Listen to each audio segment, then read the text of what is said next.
Hey guys, just Nell popping in with a crafting shortcut for you. So if you want to skip that chain and single crochet row at the beginning of your project, you can totally do them at the same time. So check it out. We're going to make a foundation single crochet row. So to do this, we're going to put our yarn on our hooks, just like we usually would. And we're going to take our thumb, and I like to grab right by the knot on that working yarn.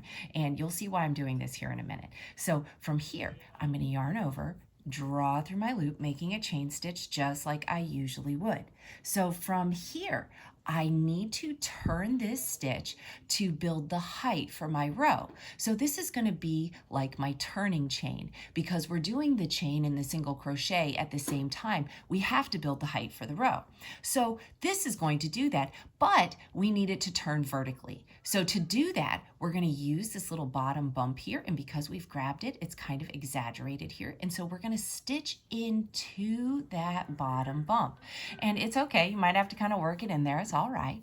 You're going to yarn over and draw through just that first loop, and you can see that this is kind of turning that first chain stitch here for us. So now it is turned, so it will be facing vertically in terms of our rows. So from here, we need to build the footprint for our stitches to sit in. So we're going to build that chain. So we'll yarn over and draw through just the first loop on the hook. So you have a chain underneath and 2 on your hook. From here, we'll yarn over and draw through both of those loops, making that first single crochet stitch. From here, we'll turn our work over to the bottom side, finding that little V, that footprint that we made for the stitch to sit in.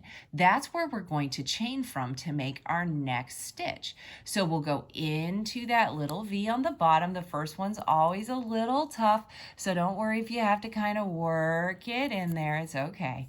So there we go, onto the hook. We'll yarn over and we'll draw through, bringing 2 loops onto the hook. From here, we'll yarn over and pull through just that first loop. So now we have that chain here for the height.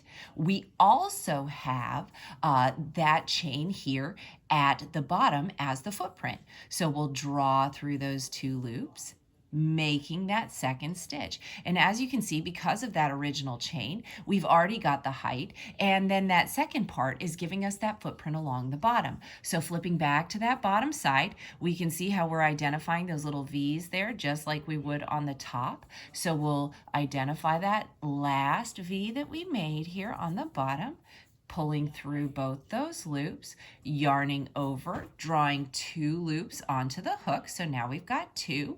We'll yarn over, drawing through the bottom loop to make the chain, yarn over, drawing through the 2 loops to make the single crochet stitch. One more time, flipping to that back side, finding that V, it's right there, so I can see my working yarns here, so I know this is the one. I'm going to go into this stitch, pulling those 2 loops onto the hook.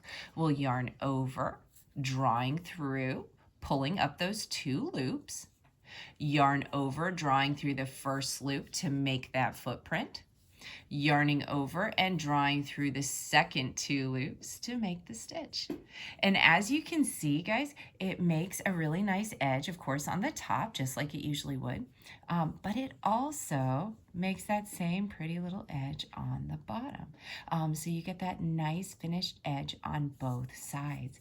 And this can totally replace any chain with a single crochet in any project. You can also do this with half doubles and doubles, really any stitch height that you like. You would just yarn over as you would with those stitches to modify the height of your foundation chain. Hope that's helpful, guys. Have a great night. Bye.